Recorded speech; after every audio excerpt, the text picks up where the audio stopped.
প্রতিটি পুরুষের একজন করে প্রেমিকা থাকা উচিত, যাকে শ্রদ্ধা করা যায় মনে মনে, যার কাছে গেলে মায়ের মতন ঠিক একটা আশ্রয় পাওয়া যায়, তার পায়ে মাথা নত করা যায়।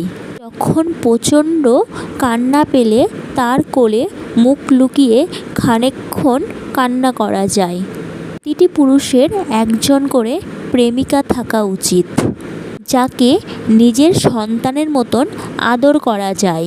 এই ধরুন, একটু নাক টিপে, একটু গাল খামচে, পিঠে 2-4টে চড় থাপ্পড় মেরে আদর করে খাইয়ে দেওয়া যায়। আবার খুব বিরক্ত হয়ে গেলে তাকে কাছে টেনে জড়িয়ে ধরে চুমু খেয়ে শান্ত করে দেওয়া যায়।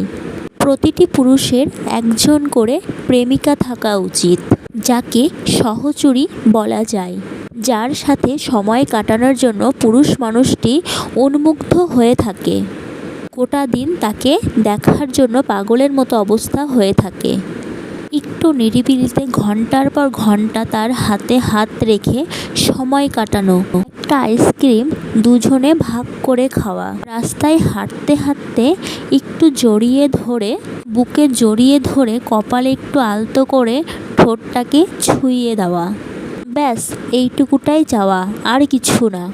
প্রতিটা পুরুষের একজন করে প্রেমিকা থাকা উচিত, যার কাছে ছোট ছোট আবদার করা যায়, ঘ্যান ঘ্যান করা যায়, আবদার করা যায়, অভিমান করা যায়, ঝগড়া করা যায়, মান অভিমান করা যায়। প্রতিটা পুরুষের একজন করে প্রেমিকা থাকা উচিত।